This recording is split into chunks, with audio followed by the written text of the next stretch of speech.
Il existe techniquement deux formes différentes de récompense. Il y a la récompense de consommation. Et donc, c'est ça la récompense. C'est ce qu'est un orgasme. C'est une récompense de consommation. Ça met fin à la séquence comportementale et perceptuelle. Ça l'arrête au sommet. Ça l'arrête, mais ensuite c'est fini. Ce voyage est terminé. Ensuite, il y a la récompense dopaminergique dont parlait Sapolsky. Et la récompense dopaminergique est la preuve d'une avancée vers un objectif. D'accord ? Donc, il y a un corollaire à cela. Eh bien, comment devient-on engagé de façon optimale ? Parce que la dopamine facilite l'engagement et la concentration. C'est pourquoi des drogues, comme les amphétamines, peuvent être utilisées pour les enfants souffrant de troubles de l'attention. On augmente la réponse dopaminergique. Ils se concentrent. D'accord. Donc, ils se concentrent sur une poursuite orientée vers un objectif. Le problème avec les amphétamines, c'est qu'elles peuvent vous focaliser tellement fort que vous ne pouvez plus sortir de la cadre. Donc les enfants sous amphétamine, par exemple, vont s'obséder à ranger leur placard. Ils n'arrivent pas à passer à l'activité suivante. D'accord. La récompense dopaminergique est une récompense qui s'accumule en relation avec un objectif. D'accord. Alors quelle est l'implication de cela ? Eh bien, poursuivez le but le plus élevé possible. Eh bien, pourquoi ? Parce que le plaisir vient de l'avancement. Et plus fort. Maintenant, il faut équilibrer cela. Il ne suffit pas simplement d'avancer, n'est-ce pas ? Parce qu'imaginez que la récompense a deux composantes. La première, c'est que vous avancez vers quelque chose de précieux. D'accord. Donc vous voulez que ce soit aussi précieux que possible, d'accord ? Mais il faut que vous avanciez, donc ça ne peut pas être tellement précieux que ce soit hors de votre portée. Vous allez marcher jusqu'à la Lune, que je ne vais pas pouvoir voir chaque petit progrès que je... Oui, vous voulez aller sur la Lune, c'est ça. Vous ne pouvez pas y aller à pied, donc c'est un mauvais plan. Il vous faut quelque chose d'extrêmement précieux vers lequel vous pouvez avancer. D'accord ? Donc, une partie de la raison pour laquelle vous établissez une relation avec Dieu, disons, c'est parce que cela fixe la limite supérieure de votre vision. C'est comme « je veux que les choses soient les meilleures possibles ». C'est une vision du paradis. Eh bien, cela doit être fractionné dans, vous savez, vos décisions immédiates. Mais derrière cela, il devrait y avoir ce mouvement continuel vers... Que diriez-vous ? Un paradis qui recule à mesure que vous vous en approchez. C'est la véritable vision du paradis. Un paradis est un endroit qui est parfait et qui s'améliore en même temps. C'est ce que la musique vous montre, parce qu'une grande pièce musicale est parfaite, mais elle ne fait que s'améliorer au fur et à mesure qu'elle se déroule, et vous en avez besoin. C'est en partie le problème d'une vision utopique statique, quelque chose que Dostoïevski a critiqué. Si vous ne donniez aux gens que des récompenses de consommation, il dit célèbrement, pour qu'ils ne puissent rien faire d'autre que s'asseoir dans des baignoires d'eau chaude, manger du gâteau et s'occuper de la continuation de l'espèce. Les êtres humains détruiraient tout cela en un instant, juste pour avoir quelque chose d'intéressant à faire. Quelle était cette citation que vous avez dite chez Rogan il y a des années ? Si nous rendions le monde suffisamment parfait, le seul manque désiré serait le désir du manque lui-même. Qu'est-ce que c'est ? Qu'est-ce que Kierkegaard ? Quelle est la formulation exacte ? Pouvez-vous ? Souvenez-vous bien, Kierkegaard a souligné que si nous, à mesure que nous rendons le monde de plus en plus facile, c'est peut-être là une partie du problème de l'abondance matérielle à notre disposition. C'est qu'à un certain moment, ce qui finit par manquer, c'est le manque lui-même. Oui, c'est ça. Oui, exactement. Exactement. C'est une privation optimale, vous savez ? Et si tout vous est servi sur un plateau, c'est comme « Mais qu'est-ce que vous faites là, au juste ?» Cela arrive dans l'histoire d'Abraham. Donc Abraham, qui est le père des nations, n'est-ce pas ? Donc Abraham a tout compris. Il a tout au début de l'histoire. Il a des parents riches. Il n'a rien à faire. Il a environ 70 ans quand l'histoire commence. On s'est occupé de lui toute sa vie. Il n'a jamais manqué de rien. Et la voix de Dieu vient à lui et dit « Je suis le Dieu de tes ancêtres, et je te dis, sors de ta zone de confort. Sors dans le monde. » Et Abraham est déjà assez âgé à ce moment-là, mais pour une raison ou une autre, il décide de renoncer au confort pour l'aventure. Puis, à mesure qu'Abraham progresse, il fait les sacrifices nécessaires, chacun devenant plus difficile à mesure qu'il s'élève, et il adopte ce modèle de relation avec le Dieu qu'il appelle à l'aventure, ce qui fait littéralement de lui le père des nations. Et tu peux même penser à cela biologiquement si tu veux. Après tout, des gens comme Dawkins pensent que la reproduction c'est le sexe. Et c'est pourquoi il peut parler, par exemple, du gène égoïste qui se manifeste dans le sexe. Mais la reproduction, ce n'est pas le sexe. Le sexe est une condition nécessaire, mais insuffisante pour la reproduction. Abraham adopte un mode d'être, un mode de vie sacrificiel qui établit l'environnement optimal pour ses fils, qui à leur tour établissent l'environnement optimal pour leurs fils, et ainsi de suite. Donc, on peut imaginer que ce que Abraham fait, c'est ce que l'histoire signifie. C'est qu'il adopte un mode de comportement qui fonctionne le mieux, toutes choses considérées, à travers plusieurs générations, et il sacrifie tout pour cela. C'est cette vision incroyablement vaste.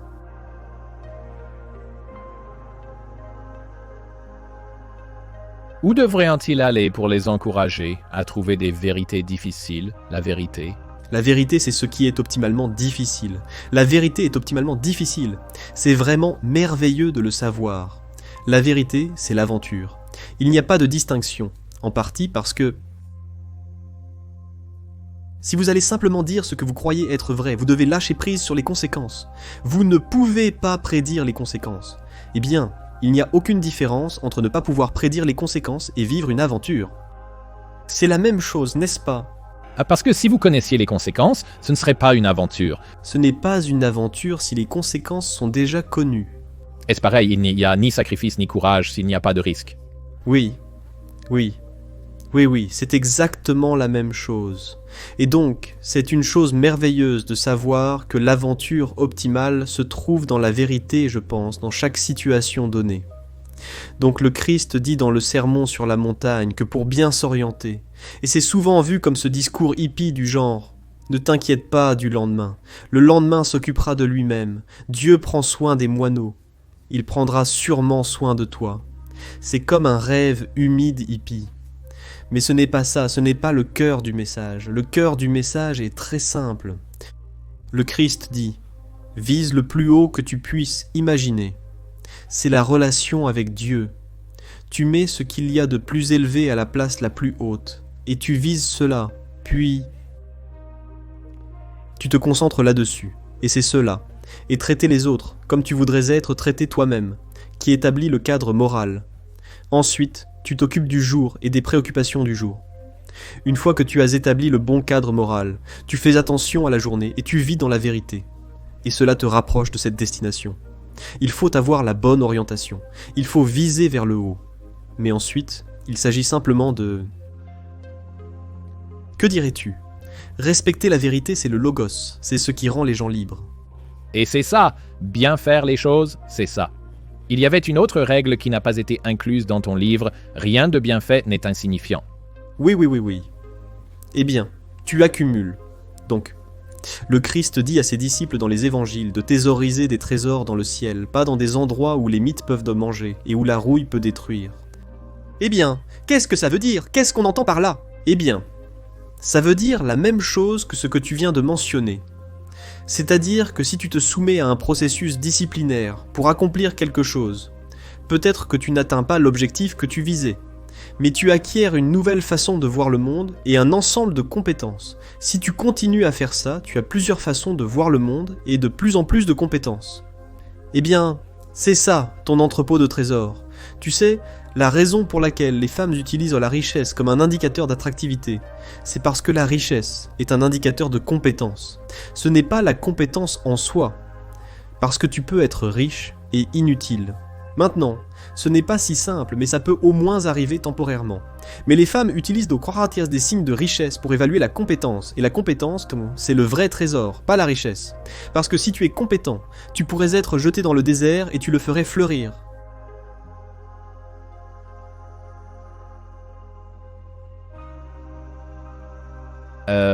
J'arrive vers la fin de la vingtaine, j'ai réussi dans beaucoup de domaines que la société dit à un jeune homme de valoriser. Il y avait une discordance, quelque chose n'allait pas, et tu te dis alors, bon, peut-être que je dois évaluer si les choses qu'on m'a dit de vouloir sont vraiment celles que je veux désirer. Et très vite, tu te rends compte que tu ne sais pas. Ça ressemble à une crise du quart de vie. Je pense que beaucoup d'hommes passent par là. Ils se disent, soit j'ai réussi, soit je n'ai pas réussi dans un jeu qu'on m'a dit de valoriser, et en y réfléchissant, Et non, je m'en fiche vraiment plus que je ne le pensais. Ah, mais il y avait certains aspects dont j'étais très fier de ce que j'avais accompli avec mes associés. J'étais très fier de ce qu'on avait réalisé. Mais il y avait d'autres choses où je me disais, pourquoi ai-je autant attaché mon estime de moi à ceci, ceci et ceci?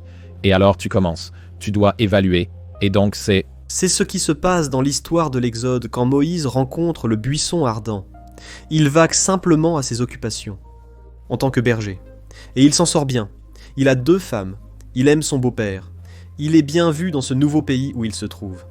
Il a quitté l'Égypte où il y avait une prime sur sa tête, essentiellement pour avoir tué un Égyptien qui tourmentait l'un des Hébreux. Bref, Moïse vaque simplement à ses occupations de berger, ce qui était un travail très difficile à l'époque, et quelque chose attire son attention, cette lueur, cette clarté, et il va enquêter. D'accord, alors qu'est-ce que cela signifie? Cela veut dire qu'au fur et à mesure que tu avances dans la vie, quelque chose va capter ton intérêt. Et dans l'histoire que tu viens de raconter, c'est comme si quelqu'un décidait de commencer à aller à la salle de sport. Il y a quelque chose dans le fait de devenir physiquement en forme qui les attire. Oui, ce qui est intéressant, parce que ça les attire, ce n'est même pas forcément une décision. Ce n'est pas vraiment une décision qu'ils prennent, c'est plutôt une possibilité qui se manifeste d'elle-même. C'est intéressant. Alors ils décident de s'y intéresser, ils approfondissent sur la question. Moïse s'approche donc du buisson ardent. Il se rapproche de plus en plus. Et un buisson est un symbole de vie, comme un arbre de vie. Et un arbre de vie qui est en feu, c'est l'être, c'est la vie, l'arbre et le devenir. C'est le feu, la transformation. Donc un buisson ardent est un symbole de l'être et du devenir en tant que tel. Maintenant, c'est quelque chose qui appelle. D'accord, donc maintenant tu poursuis ta forme physique parce qu'elle t'a appelé et tu t'y concentres de plus en plus. Tu deviens de plus en plus discipliné. Mais à mesure que tu deviens plus discipliné, tu commences à te transformer, n'est-ce pas? Et donc ta vision commence à changer. Maintenant, ce qui arrive à Moïse, c'est qu'à mesure qu'il s'approche de plus en plus du buisson ardent, il commence à réaliser qu'il est sur un sol sacré. Donc il va plus loin. L'investigation l'emmène plus en profondeur. Alors il enlève ses chaussures et continue à s'approcher. Il suit toujours le même chemin. Il poursuit cette chose, et puis la voix de Dieu elle-même lui parle du milieu du buisson ardent, et c'est ce qui fait de lui un chef. Alors que signifie cette histoire? Cela signifie qu'en avançant dans la vie, dans votre mode normal, des choses vont vous interpeller. Et si vous les poursuivez, elles vous mèneront loin. Ce qui vous appelle n'a pas vraiment d'importance. Ce qui compte, c'est que vous le poursuiviez, et que vous alliez jusqu'au bout. Et en allant jusqu'au bout, vous serez transformé. Et si vous le faites sans réserve, cela fera de vous la personne qui libère les esclaves et s'oppose aux tyrans. Et c'est ainsi que cela fonctionne. C'est l'appel. Et cela peut arriver dans n'importe quelle direction, pratiquement n'importe laquelle. Il suffit de le poursuivre avec suffisamment. Des fois.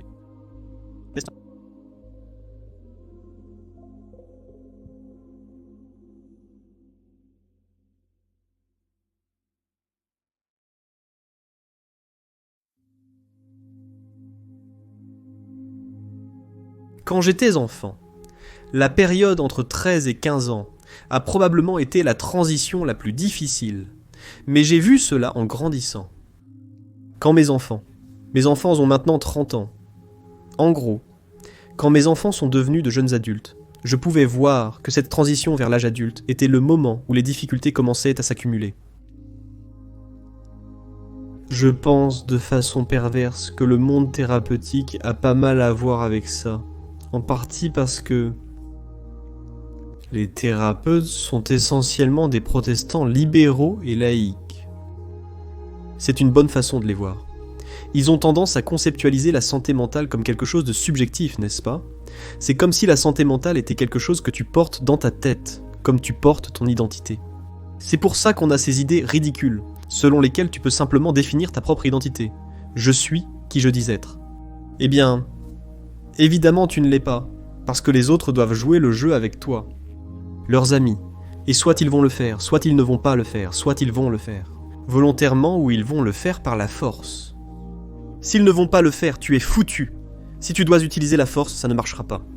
Et si tu veux qu'ils le fassent volontairement, alors ce ne sera évidemment pas tout centré sur toi. Même un enfant de 4 ans ne peut pas toujours trouver quelqu'un avec qui jouer. S'il choisit toujours le jeu, d'accord, alors... Pourquoi les jeunes adultes pourraient-ils être perdus? Eh bien, en partie, c'est parce qu'ils pensent. Je n'essaie pas de juger toute une génération, c'est une forme de pensée.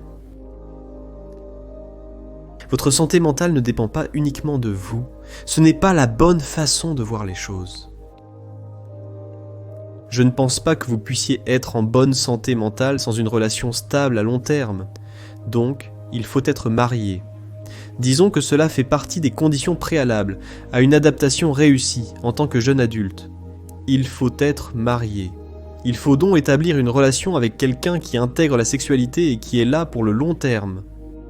Parce que là pour le long terme équivaut à sain d'esprit.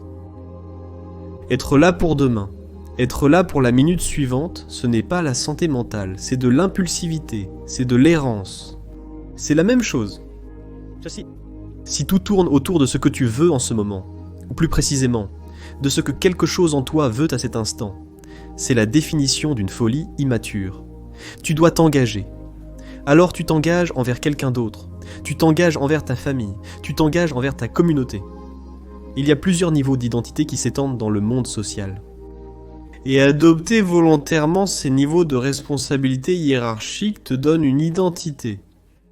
Ça te donne un but, ça te protège de l'anxiété, ça le fait de toutes sortes de façons. Comme tu sais, tu as dit plus tôt que l'une des choses que tu fais, c'est de chercher la validation et tu as relié ça à des expériences inconfortables que tu as eues quand tu étais très jeune. Eh bien, ce n'est peut-être pas exactement que tu cherches la validation. Tu pourrais en fait être en train d'examiner comment tu devrais t'intégrer dans une hiérarchie sociale à tous les niveaux possibles. C'est comme si les gens pensaient que leur santé mentale est quelque chose qu'ils portent simplement dans leur tête.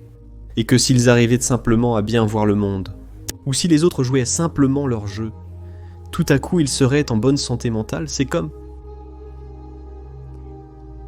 Il n'y a techniquement aucune différence entre penser à soi et être malheureux.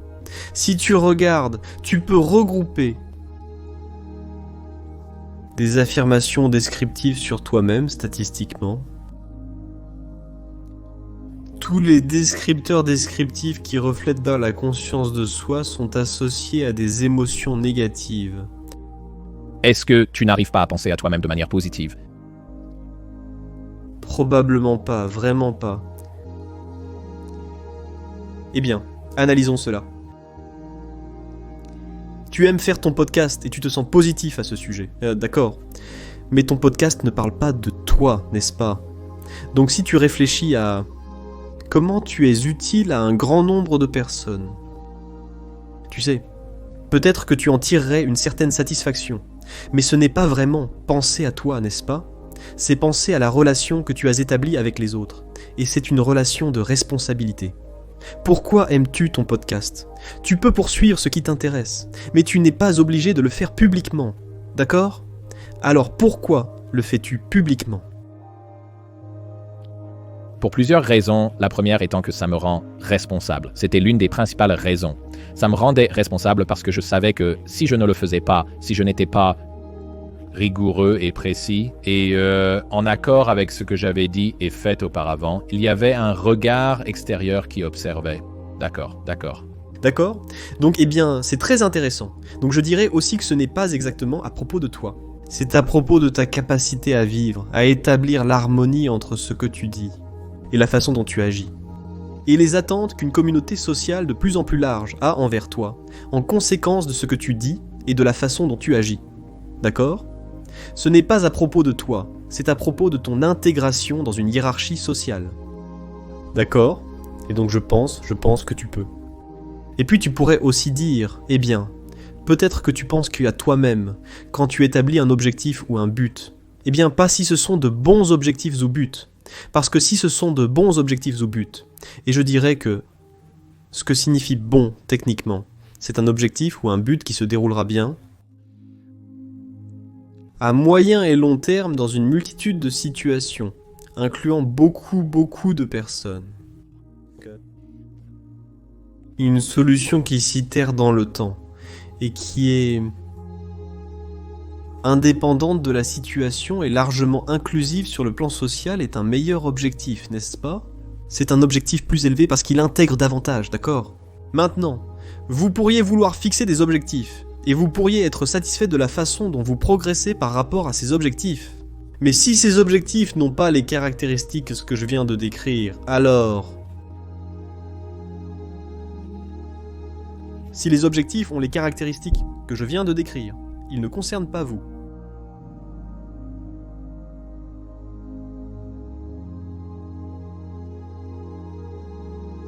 Et puis Soshoro, on pourrait aussi demander, qu'est-ce que tu entends par vous?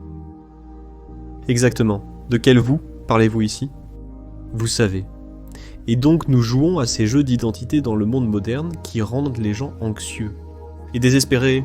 Et l'un de ces jeux d'identité, c'est « je suis défini par ma sexualité ». D'accord, alors prenons cela. Je suis défini par ma sexualité. D'accord, mais qu'entends-tu exactement par ta sexualité? Veux-tu dire l'opportunité d'avoir des rapports sexuels? Est-ce que tu réduis la sexualité en tant que telle à l'acte sexuel? D'accord, supposons que oui. Donc maintenant, ce que tu me dis, c'est que qui tu es. C'est qui tu es quand tu es dans le désir sexuel. C'est à cela que tu t'es réduit. Mais c'est encore plus que ça. C'est le genre de désir sexuel qui veut une gratification immédiate, sans aucune relation. Donc non seulement tu as réduit qui tu es à ton désir sexuel, mais tu as aussi réduit ton désir sexuel au minimum de conditions nécessaires pour le satisfaire. Alors, la première question qui pourrait se poser, c'est pourquoi ne pas simplement utiliser la pornographie? C'est beaucoup plus simple, et la réponse, c'est que c'est ce que les gens font. Eh bien, il n'est pas étonnant qu'ils soient anxieux et seuls, et sans but, parce qu'ils se sont réduits à un désir à court terme. Ils ont trouvé le moyen le plus facile possible de satisfaire cela. Et ils ont abandonné tout ce qui serait une conceptualisation beaucoup plus large de ce que la sexualité pourrait être si elle était correctement intégrée, par exemple, dans une relation pour commencer. Et ce ne sont pas seulement des opinions. Donc, il existe deux stratégies différentes de reproduction. En gros, dans le monde animal, l'une consiste en un investissement nul. Les poissons, les moustiques, 1 million de descendants. Ils meurent tous, sauf un, n'est-ce pas? Donc, on peut réduire la reproduction chez les moustiques essentiellement au sexe et produire 1 million de descendants de moustiques. Il suffit qu'un seul survive. Problème résolu, d'accord. À l'opposé du spectre, littéralement, il y a les êtres humains, parce que nous avons la plus longue période de dépendance de tous les animaux. Et de loin. Nous avons une stratégie d'investissement élevée, une stratégie de reproduction sexuelle. Donc, quoi que soit le sexe pour les êtres humains, ce n'est pas juste tu t'en vas et c'est fini. Ce n'est pas ça pour les êtres humains. C'est intégré dans une relation. Maintenant, vous pourriez dire, eh bien, on pourrait retirer la sexualité de la relation et simplement s'y adonner pour le plaisir. D'accord, alors maintenant, oublions tous les autres animaux. Maintenant, nous avons deux types d'êtres humains. Nous avons l'être humain du coup d'un soir, des coups d'un soir répétés, et nous avons l'être humain de la relation engagée à long terme. Et ensuite, on pourrait se demander, d'accord, quelles sont les caractéristiques de personnalité des personnes dans ces catégories? Alors passons au type de relation courte, coup d'un soir, relations successives. D'accord, qui sont-ils? Psychopathes, narcissiques, machiavéliques et sadiques. Tous des personnes adeptes des coups d'un soir. S'ils ne commencent pas comme ça, ils finiront comme ça, n'est-ce pas? Parce qu'on ne peut pas s'utiliser soi-même, ou utiliser les autres, pour une gratification à court terme. La définition d'un psychopathe, c'est quelqu'un qui utilise quelqu'un d'autre, pour une gratification à court terme, d'accord? Donc c'est dans la définition, n'est-ce pas? Et puis tu pourrais dire, je ne suis pas comme ça, j'aime juste le sexe. Oui, mais si tu pratiques ça pendant 5 ans, tu vas devenir ce que tu pratiques, tu sais?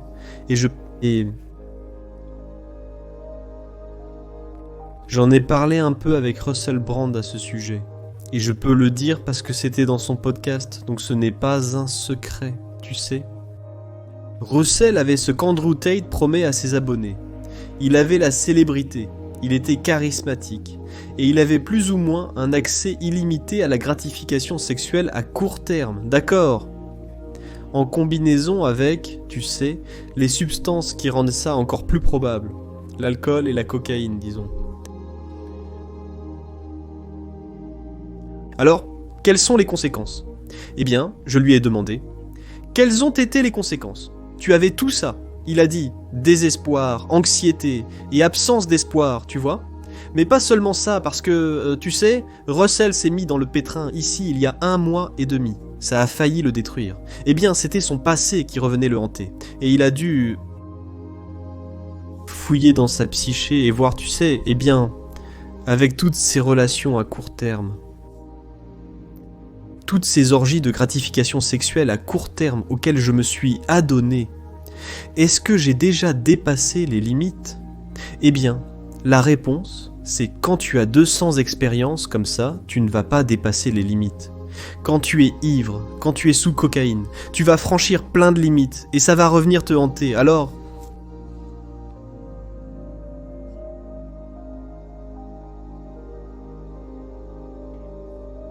c'est très intéressant de voir dans notre culture, pour revenir au désespoir et au sentiment d'impuissance dont tu parlais, qui caractérise la vie des jeunes adultes. C'est comme si tout tournait autour de moi. C'est le mouvement de l'estime de soi. Mais ensuite, le moi devient tout ce que je veux. Puis ça devient tout ce que je veux tout de suite. Puis c'est ce que la partie la plus basse de moi veut tout de suite. Et au diable les autres. D'accord. Comment vas-tu jouer à ce jeu sans être désespéré ? Tu vas être désespéré dès que tu commences à jouer à ce jeu. Et l'autre chose, c'est encore pire que ça, parce que tu vas finir avec le problème de Jérémy, le problème de la star du porno. Tu ne seras pas très heureux. À propos d'être avec les personnes qui veulent jouer à ce jeu avec toi. Parce qu'elles ne seront pas celles qui vont vraiment te donner l'impression que la vie vaut la peine d'être vécue. Elles vont être les personnes, surtout du côté féminin.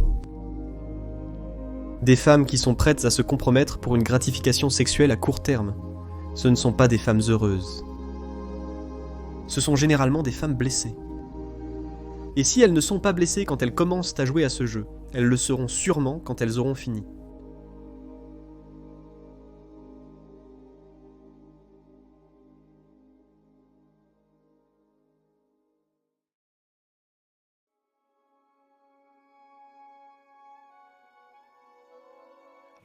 Berlin dit que lorsque la voie naturelle vers l'épanouissement humain est bloquée, les êtres humains se replient sur eux-mêmes, s'enferment en eux-mêmes et essaient de créer intérieurement ce monde qu'un mauvais sort leur a refusé à l'extérieur. C'est souvent une illusion.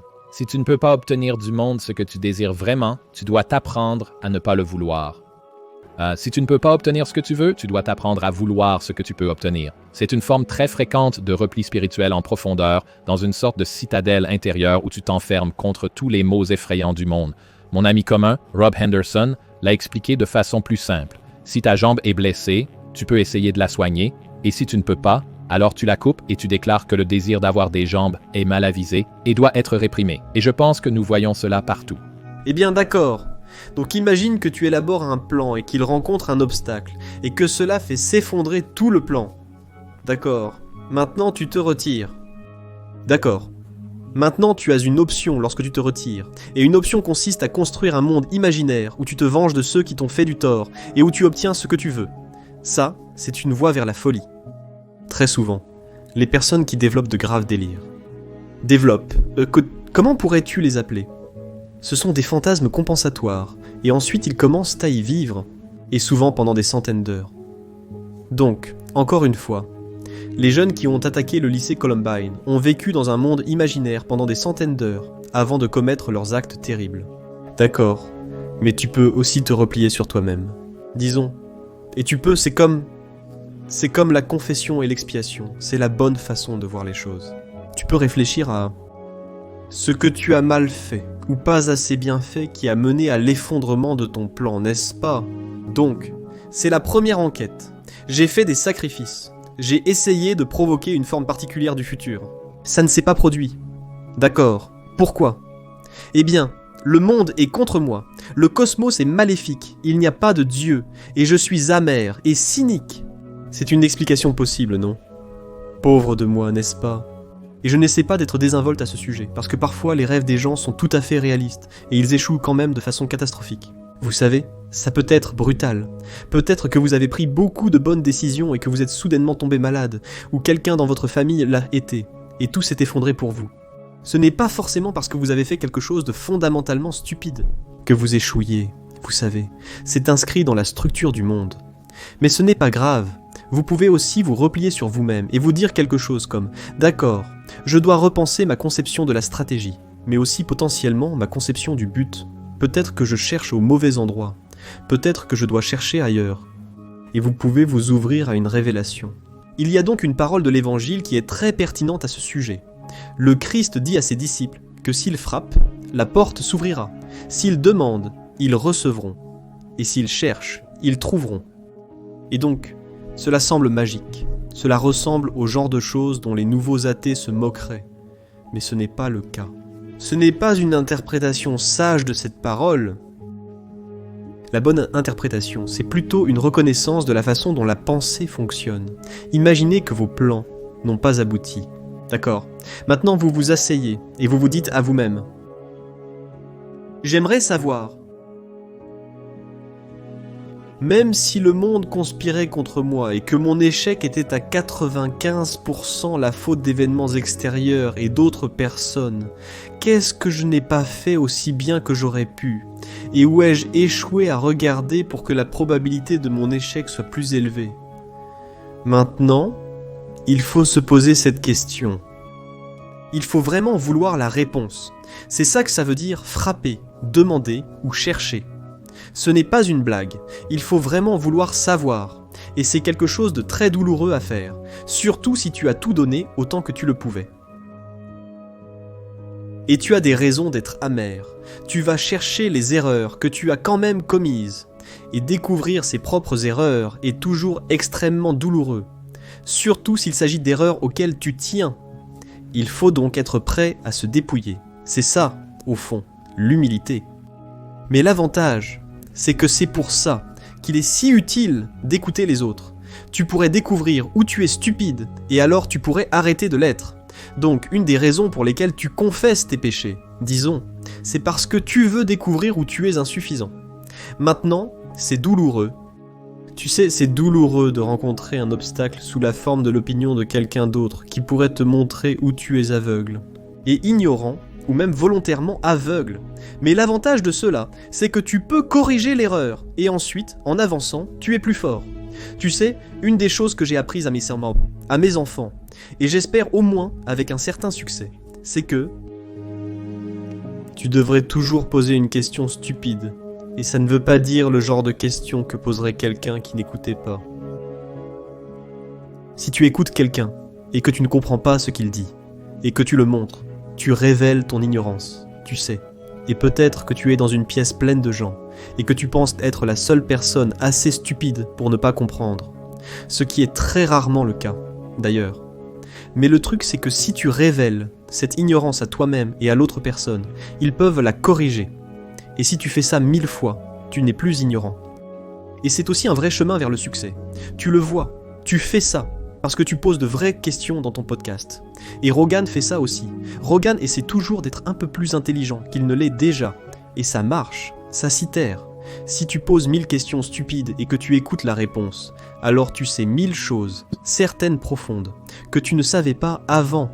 Donc c'est ça, c'est l'avantage de chercher dans ton âme, disons les péchés non expiés, et d'essayer de t'en repentir. Ce n'est pas une illusion, tu vois, c'est une tentative de te remettre sur le droit chemin, c'est l'opposé d'une illusion, même s'il peut y avoir un aspect fantastique à cela.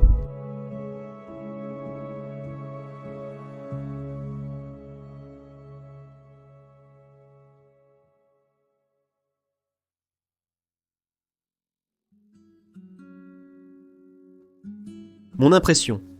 Et j'ai fait beaucoup de travail clinique avec des personnes très performantes. Et j'ai eu l'occasion de les observer dans le milieu universitaire parmi mes pairs, mais aussi parmi les étudiants en master, ainsi que dans le monde des affaires, et des professions au sens large.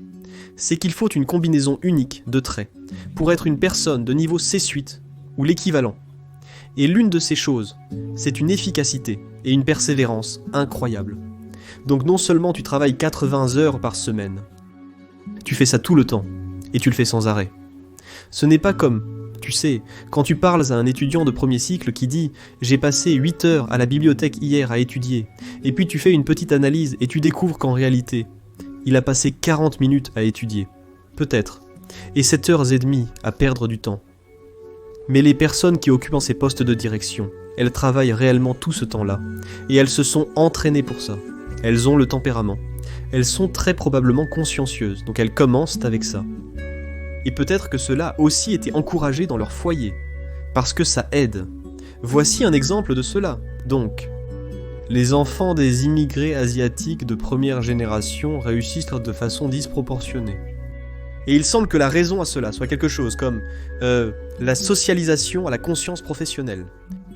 Et cela semble produire l'équivalent d'un avantage de 15 points de quotient intellectuel, ce qui correspond à peu près à la différence entre un diplômé universitaire typique et un diplômé du lycée ou de l'université typique. C'est une grande différence, c'est un écart type important. Donc, pour être président directeur général, pour être extrêmement performant, il faut être, disons, 2 à 3 écarts types, ou plus au-dessus de la moyenne en quotient intellectuel, ce qui élimine environ 85% de la population. Dès le départ, ou même 95% en réalité. Et ensuite, il faut être dans le 95e percentile pour la conscienciosité, et ces deux critères ne sont pas corrélés. Donc ça fait 5% de 5% avec les deux premiers filtres, tu vois, donc... Il y a des personnalités vraiment singulières qui se retrouvent dans ces situations, et je pense que tu sais qu'il y a un avantage supplémentaire que les hommes ont sur le plan de la motivation pour poursuivre ces métiers, et cet avantage, c'est que le statut confère aux hommes une attractivité sexuelle, le statut au sein de la hiérarchie patriarcale, disons. Donc, les femmes sont beaucoup plus susceptibles de choisir des hommes de haut statut, en supposant que la définition du statut soit déterminée par la hiérarchie dans laquelle ils sont en compétition. Les hommes n'ont absolument aucune préférence pour les femmes qui ont un statut élevé de cette manière. Ou en fait, la corrélation est légèrement négative. Donc être président-directeur général et être une femme signifie que vous devez avoir toutes ces caractéristiques de personnalité, mais vous ne gagnez pas cet énorme avantage reproductif. Et je pense que cet avantage est tellement marqué qu'il est en fait ancré chez les hommes. Ce n'est pas seulement une motivation consciente du genre « si je réussis, j'aurai plus de succès avec les femmes », c'est inscrit biologiquement. Eh bien, vous voulez aussi du statut parmi vos pairs masculins. Les athlètes se mesurent les uns aux autres, et vous voulez obtenir le respect de vos pairs masculins, du moins dans votre groupe. Enfin, je parle en tant qu'homme. Écoutez, j'avais ce colocataire. Il venait de l'Alberta comme moi, donc c'était un gars de la campagne, d'une petite ville. Il est allé à McGill, puis il était parti à New York. Il est vraiment, vraiment intelligent. C'était un gars dur, très aventureux. Il était parti à New York et il est devenu avocat d'affaires. Son plan, c'était d'aller à New York, de gagner beaucoup d'argent, puis de partir voyager. Il est remonté l'Amazone. Il est allé en Chine à une époque où si peu de Caucasiens y allaient, qu'ils ont dû le mettre en prison dans une région de Chine, parce qu'il s'est fait tellement assaillir par la foule. C'était le seul endroit sûr où il pouvait le mettre. Les gens étaient tellement curieux de lui. Bref, il voulait aller à New York, gagner beaucoup d'argent, puis redevenir l'aventurier qu'il était. Mais vous savez, quand vous allez à New York et que vous prenez un de ces emplois à haute pression dans un grand cabinet d'avocats, la pression de socialisation est tellement intense, vous n'avez jamais rien vécu de tel dans votre vie. Et si vous faites ça pendant 10 ans, vous devenez avocat d'affaires, vous n'êtes plus la personne que vous étiez au départ. Peut-être que la conscience professionnelle reste. Je l'ai revu environ 15 ans plus tard, et c'était tellement drôle parce que quand il est entré dans le restaurant, il portait un costume new-yorkais très classe. Il avait vraiment l'air d'un gars important. Il avait exactement le look. Et je me suis dit, mince, j'ai vraiment l'air d'un professeur, avec ma veste en tweed, ma veste en cuir. J'étais beaucoup plus décontracté. Et je me suis dit, on est vraiment devenu ce qu'on a poursuivi. Et donc ces compromis dont tu parles, ils sont réels, tu vois ? Ils sont réels. Tu sacrifies une grande partie de ce que tu pourrais être pour devenir celui que tu vas être. Et c'est un bon sacrifice parce qu'il faut devenir quelque chose, mais ça reste un vrai sacrifice. Je connais plusieurs personnes qui dirigent des programmes de Master of Business Administration, et j'ai eu des discussions avec eux, parce que le truc avec un programme de Master of Business Administration, c'est que s'il est sélectif, c'est vraiment difficile d'y entrer. C'est comme entrer à Harvard. C'est vraiment difficile d'entrer à Harvard. Il faut avoir un quotient intellectuel qui te place au moins dans le 99e percentile, et ensuite tu dois être vraiment bon dans au moins une ou deux autres choses. Donc c'est vraiment difficile d'y entrer. D'accord ? Donc tu te dis, bon, pourquoi engager un diplômé de Harvard? Eh bien, c'est la qualité de l'éducation. Mais non, ce n'est pas ça. C'est le fait qu'il est vraiment difficile d'y entrer. Toute la valeur de l'éducation de l'Ivy League réside dans la sélection avant le début de l'éducation. Maintenant, ça ne veut pas dire que les gens vont à Harvard et qu'ils reçoivent une éducation, mais ils seraient tout aussi bien éduqués s'ils allaient ailleurs. Tout d'abord, c'est comme si chaque université contenait plus d'informations que n'importe quel étudiant ne pourra jamais en traiter. Si vous êtes très intelligent, vous pouvez être envoyé dans une université d'État quelque part, une université d'État de bas niveau, passer 4 ans à la bibliothèque. Vous savez, qu'est-ce que vous allez faire? Lire toute la bibliothèque? Non. C'est ça. Et les données à ce sujet sont assez claires. C'est pareil pour les écoles privées. La raison pour laquelle les personnes qui vont dans des écoles privées réussissent mieux que celles qui vont dans des écoles publiques, c'est que, de manière générale, les personnes qui vont dans des écoles privées sont plus intelligentes. Ce n'est pas l'enseignement qui était meilleur. Donc on surestime radicalement l'efficacité de la formation. Donc maintenant, on peut entraîner les gens à être stupides, mais les entraîner à être plus intelligents qu'ils ne le sont, c'est vraiment, vraiment, vraiment difficile. Donc, comme je l'ai dit, c'est une littérature déprimante. Et les libéraux, voyez-vous?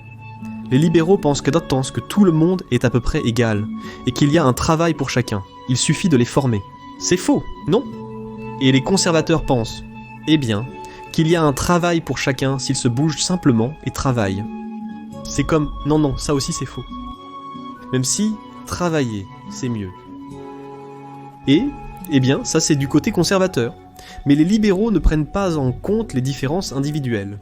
Eh bien, évidemment, c'est en partie de ça que parle tout le débat sur le politiquement correct. C'est comme si tout le monde était pareil. C'est comme, oui, mais ce n'est pas le cas.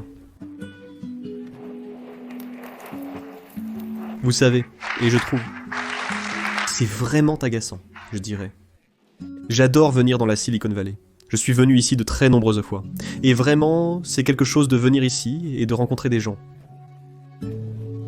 Il y a tellement de gens ici qui sont d'une intelligence hors norme, et ils sont tous regroupés ensemble. C'est pour ça que cet endroit est incroyablement riche et incroyablement productif.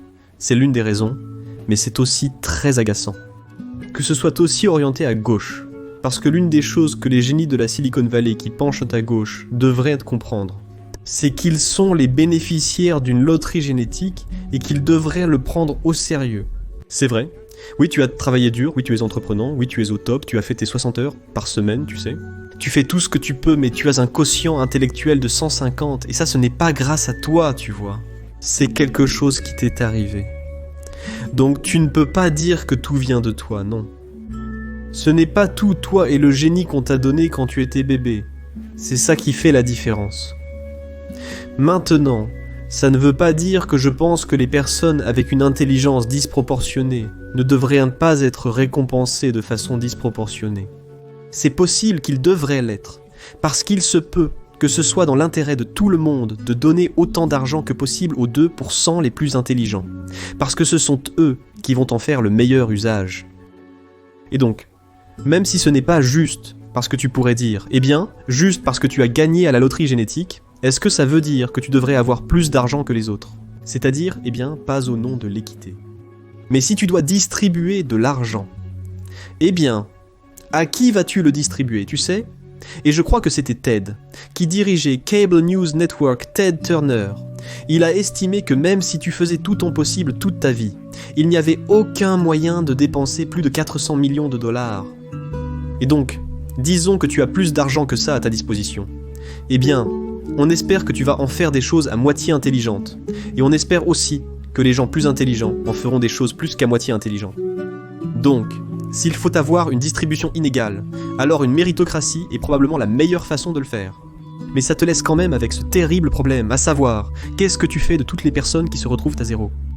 Et la réponse n'est pas d'avoir du mépris pour eux, parce qu'ils ne travaillent pas aussi dur que toi. C'est vrai. Il y en a beaucoup qui ne le font pas, tu sais, parce que la conscience professionnelle prédit aussi la réussite.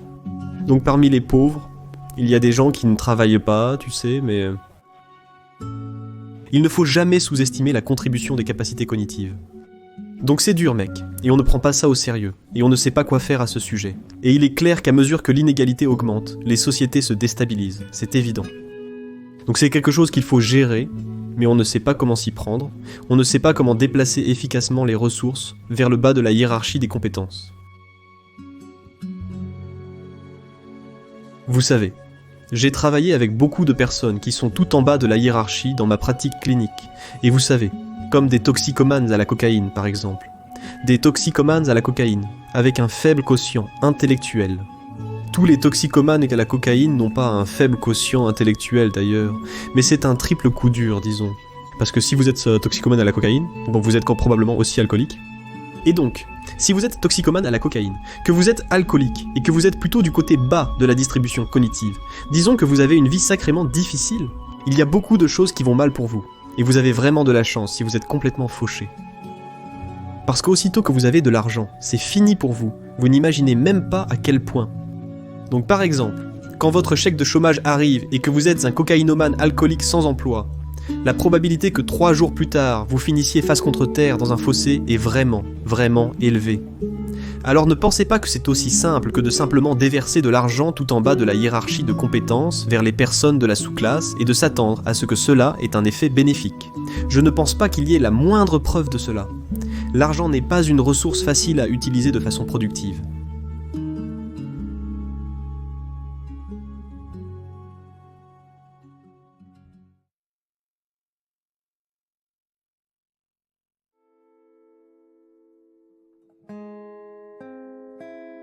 Vous devez comprendre que vous êtes un danger pour vos enfants quoi qu'il arrive, n'est-ce pas?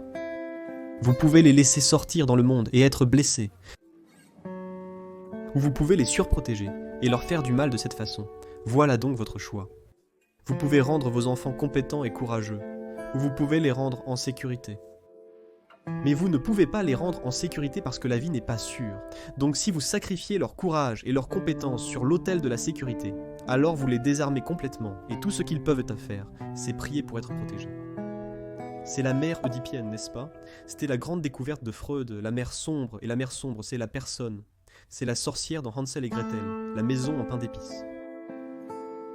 Des enfants perdus, trop beaux pour être vrais. C'est comme une maison de bonbons. Waouh! Qui pourrait vouloir mieux? Qu'est-ce qui vit dans la maison de bonbons? La sorcière qui veut vous engraisser et vous manger. Écrivez un conte de mise en garde sur les parents surprotecteurs. Les mères surprotectrices, à propos du féminin surprotecteur, c'est comme les psychanalystes, ils étaient tellement intelligents, ils disaient que la bonne mère échoue nécessairement. C'est une phrase tellement brillante. C'est comme si tu ne pouvais pas. À mesure que ton enfant grandit, tu dois échouer de plus en plus en tant que mère, n'est-ce pas? Jusqu'au moment où tu as 30 ans, que ton enfant a 30 ans, disons 25, à ce moment-là, tu n'es plus leur mère. Je veux dire, évidemment tu l'es toujours, mais la relation a atteint quelque chose comme un statut quasi égal, pas complètement bien sûr, mais l'enfant est indépendant, capable de se tenir debout tout seul et d'affronter le monde. Je veux dire, quand je suis allé à l'université Queen's il y a une semaine, il y avait beaucoup de bruit et d'indignation à ce sujet. Tu sais, les gens qui dénonçaient ma visite ont installé des stations de coloriage pour que les gens puissent se réconforter parce que tu sais, le méchant professeur venait parler. C'est comme... Et tu sais, en tant que clinicien, et Haït le sait aussi, et tous les cliniciens compétents le savent, la pire chose que tu puisses faire pour quelqu'un d'anxieux, c'est de le surprotéger. Ça les rend pires. La littérature clinique à ce sujet est parfaitement claire. Ce que tu fais pour les personnes très anxieuses, c'est de les exposer progressivement, avec leur consentement volontaire, à des situations de plus en plus menaçantes, et ça les guérit. C'est exactement le contraire de ce que tous les professionnels de la santé mentale, et j'utilise ce terme avec une extrême légèreté, essaient de faire en créant des espaces sûrs sur le campus universitaire. Comme si un espace doit être défini comme sûr, tu peux être certain que c'est justement ce qu'il n'est pas. Il y a une phrase dans l'Ancien Testament. La crainte de Dieu est le commencement de la sagesse. Et je pense que c'est plutôt ça. Ce n'est pas que je suis courageux, c'est que j'ai peur des bonnes choses. Donc quand j'ai fait mes vidéos, ce n'était pas comme ça. Ça ne me rendait pas nerveux, mais j'étais moins nerveux à l'idée de retourner me coucher sans dire ce que j'avais à dire. Que je ne l'étais à propos de faire les vidéos, parce que je sais où ça mène, et je ne veux pas y aller. Donc ce n'est pas tellement du courage, c'est que c'est moins risqué de dire quelque chose que de rester silencieux quand on sait qu'il y a quelque chose à dire. Je sais que c'est le cas. Et donc, très souvent dans la vie, il n'y a pas de chemin à suivre qui va vous protéger du risque. Vous pouvez choisir ce risque, ou vous pouvez choisir cet autre risque, et je pense que j'ai choisi le moindre risque. Vous devez réfléchir à votre relation avec la vérité, vous savez. Il n'y a rien de plus important que vous puissiez faire que cela. Et parce que vous êtes sûr. J'ai vu des gens dans de grandes entreprises qui étaient corrompus et en faillite passer 3 ans à ne faire rien d'autre que dire la vérité, souvent à leur propre risque. Réparer les entreprises. Et c'est un tel soulagement pour les gens à qui il parlait, parce qu'ils allaient leur parler. L'entreprise est dirigée par des personnes qui ne font pas ce qu'elles devraient faire. Et leurs questions sont du genre « D'accord, mais qu'est-ce qui se passe vraiment ici ?» Eh bien, personne ne veut parler parce qu'ils ont peur, mais la personne qui pose les questions veut vraiment savoir, et les gens commencent à s'ouvrir, et ils recueillent des informations. C'est comme « Ah, je vois, voici les vrais problèmes ici. On a toutes sortes de problèmes ici. C'est pour ça que l'entreprise a des difficultés. Mais ce n'est pas grave. Si nous connaissons les problèmes, eh bien, alors nous pouvons les résoudre. Et nous allons les résoudre. Et ensuite, l'entreprise fonctionnera. Et tous ceux qui sont terrifiés, qui ne disent rien, et qui ne travaillent plus vraiment dur parce qu'ils sont tellement découragés, et qu'ils croient que les projets sont corrompus, et que la direction ne fait pas ce qu'elle est censée faire, ils commencent à avoir un peu d'espoir. C'est comme, vraiment ? Je veux dire, tu es vraiment prêt à admettre que c'est ça le problème. Et tu vas me donner un problème, qui est un vrai problème sur lequel je pourrais vraiment travailler, que je pourrais vraiment résoudre, et dont je pourrais vraiment bénéficier. Et toute l'entreprise change complètement. Et ça marche. Ce n'est pas naïf de croire ça. Et je vais dire encore une chose à propos de la confiance qui vaut vraiment la peine d'être connue. Donc, c'est ce que vous apprenez si vous êtes un clinicien. La plupart des gens qui font confiance sont naïfs. Et être naïf n'est pas une vertu. C'est un défaut. C'est en partie un défaut parce que si vous êtes naïf et que vous tombez sur quelqu'un de malveillant, y compris vous-même, il pourrait vous faire un tort incalculable dont vous ne vous remettrez jamais. Donc ce n'est pas une bonne chose. Vous ne voulez pas être naïf. Si vous n'êtes pas naïf, cela signifie que vous vous êtes déjà fait avoir 1 fois, 2 fois, 3 ou 4 fois. Et vous savez, une fois que vous vous êtes fait avoir de cette manière, eh bien, il devient difficile de faire confiance parce que vous vous dites « Pourquoi devrais-je te faire confiance ?» ou même me faire confiance, sachant très bien que je peux être trahi. Et donc, vous devenez cynique, et vous pensez que c'est une amélioration par rapport à la naïveté. Vous savez, on se sent plus mature en étant cynique qu'en étant naïf, même si c'est prématuré, et c'est souvent prématuré chez les jeunes. C'est comme, d'accord, alors comment sortir de ce dilemme ? Eh bien, c'est quelque chose de crucial à savoir. Vous faites confiance aux gens parce que vous êtes courageux. C'est pour ça, c'est la même raison pour laquelle vous êtes reconnaissant. C'est une marque de courage, c'est une marque d'engagement. C'est comme toi et moi, on va passer un accord, et tu es plein de serpents, tout comme moi, et il y a plein de façons dont ça peut mal tourner, mais on va établir un accord, on va l'exprimer clairement, on va essayer de trouver quelque chose qui soit bénéfique pour nous deux. On va se serrer la main, et on va essayer de s'y tenir, et on va prendre le risque de se faire confiance. Oui, c'est un risque, et c'est le risque sur lequel l'État est vraiment fondé. Je le crois, et je pense que les preuves de cela sont très solides d'ailleurs. Je ne pense pas qu'il existe d'autres ressources naturelles que la confiance. Et pour la confiance, il faut du courage, pas de la naïveté. Et il faut surmonter son cynisme pour pouvoir faire confiance. Et puis tu te demandes aussi si tu ne fais pas confiance à tes institutions. C'est comme, hey, ce sont tes institutions. Pourquoi tu ne sors pas pour faire quelque chose à leur sujet ? Tu te dis, eh bien, je ne peux pas. Mais ce n'est pas vrai. Ce n'est absolument pas vrai. Il n'y a rien. C'est à peine vrai dans une société comme celle-ci, où presque toutes nos institutions démocratiques réclament la participation des gens. Elles n'arrivent pas à trouver assez de personnes pour s'engager. Et si tu participes, que tu le fais sérieusement, que tu donnes ton avis, que tu es prudent et digne de confiance, et que tu dis ce que tu penses, tu peux avoir beaucoup plus d'impact que tu ne l'imagines. Donc, si tu es cynique à propos des institutions, regarde-toi dans le miroir, parce que la corruption de ces institutions est le reflet direct de ton incapacité à te prendre en main. Et c'est ça, être une partie souveraine de la communauté occidentale.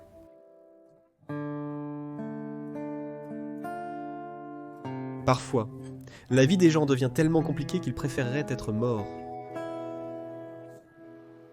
Et la raison pour laquelle ils cherchent la mort par le suicide, c'est pour faire disparaître cette complexité. Disparaître. Parce que la complexité cause de la souffrance. Si elle n'est pas contrôlée, vous savez, les choses deviennent simplement incontrôlables. Et cela peut arriver, vous savez, si vous êtes frappé par 3 ou 4 catastrophes en même temps. Vous savez, peut-être que, le système politique s'effondre, il y a de l'hyperinflation. Vous perdez votre emploi, et vous avez quelqu'un que vous aimez, ou 2 personnes qui meurent, et peut-être que vous avez un cancer, quelque chose comme ça. Ces choses-là arrivent aux gens, et ils se disent simplement, eh bien, il n'y a pas moyen de s'en sortir. C'est juste trop. Et vous savez, l'une des choses très intéressantes quand on est psychologue, c'est que ce que vous apprenez si vous devenez psychologue, c'est que les gens viennent vous voir avec des maladies mentales, et ce n'est presque jamais vrai. Les gens viennent vous voir parce que leur vie est tellement compliquée qu'ils n'arrivent pas du tout à la gérer, et ça donne l'impression que ça ne va faire que se compliquer encore plus. Et donc ça provoque des symptômes, vous voyez, c'est comme... C'est cette vieille idée, c'est en quelque sorte une métaphore de la susceptibilité génétique. Prenez un ballon et gonflez-le jusqu'à dépasser sa tolérance, il va éclater au point le plus faible. Eh bien, c'est un peu ce qu'est une susceptibilité génétique. Si je continue simplement à ajouter de la complexité sur toi, à un moment donné, tu vas craquer à ton point le plus faible. Tu sais, peut-être que tu tomberas malade physiquement, peut-être que tu commenceras à boire, peut-être que tu développeras un trouble anxieux, peut-être que tu auras un trouble obsessionnel compulsif, peut-être que tu deviendras dépressif, peu importe. Il y aura quelque chose chez toi qui sera le point le plus faible. Et si je pousse juste là, c'est là que tu vas craquer, donc c'est une maladie mentale. Mais ces choses-là n'arrivent presque jamais par hasard. Parfois oui, mais pas très souvent. En général, les gens ont été frappés de 2 ou 3 façons différentes. Puis ils s'effondrent dans la direction de leur faiblesse biologique. Et ensuite peut-être que tu les remets sur pied. Mais c'est presque toujours un phénomène lié à la complexité, plutôt qu'à une maladie mentale.